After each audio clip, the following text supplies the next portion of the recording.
Easy Rider was the turning point, not because it was the first unconventional movie, but because it was the first one that had some kind of financial success. And so Easy Rider was the reason that I was able to make Two-Lane Blacktop. What happened was they didn't believe, I mean, they were so used to studio movies that they couldn't believe that we could make the picture for the kind of budget that we were talking about. I think we went in originally with a budget of $1.1 million to Columbia, and they said, you know, you're crazy. This picture will cost $1.4 million, and they didn't want to make it for $1.4 million, you know. So then we went to MGM, and so we said, okay, we'll try $1.3 million this time. You know? I mean, they wanted to make the movie, but they were really worried about doing it for the wrong budget. And finally, we went to Universal at $1.1 million, and they said, if you can do it for $900,000, you got a deal. And we did. And we made it for $850. The script of Two-Lane Blacktop at the time was like a Disney movie. And so I wasn't moved by the script, but just the idea of racing for money. My father was a kind of professional gambler, and so I've always been attracted to gambling as a theme.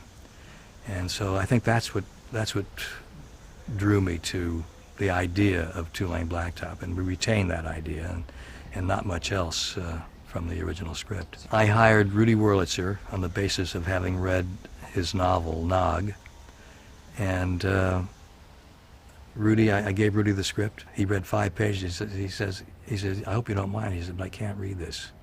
All I care about is that it's about a cross-country race, and you do whatever you want. And he said, fine.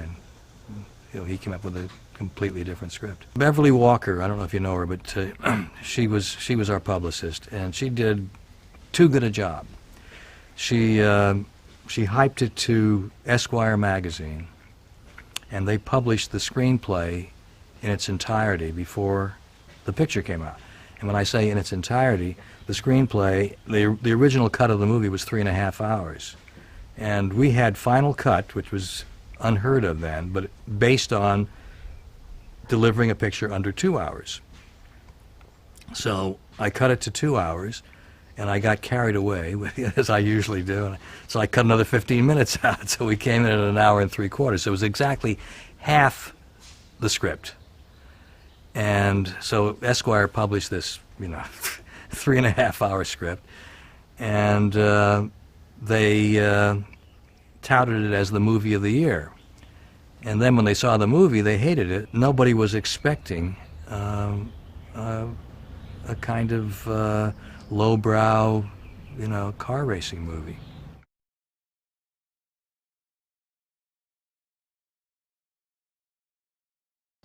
I think I've learned as much from Peckinpah as I did from the first editor that I learned editing from. He was such an unpredictable person. He was completely crazy. He would, you'd know he was arriving at 10 o'clock at night because he would either be pissing outside the window or else he'd come into the office and piss through the window. And he appeared to be so drunk as to be,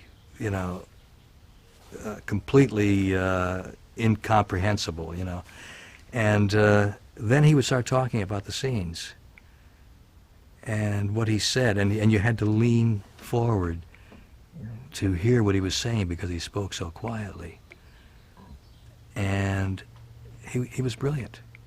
I mean, he would know exactly what to do, and he would have ideas that like there was one sequence where he said, what if we intercut this sequence with the following sequence? What would that do? It was the fight at the airport, and it's intercut with some scene in an office. I can't remember what the content of the scene was, and I did it, and I was just, it's something I would never have thought of in a million years.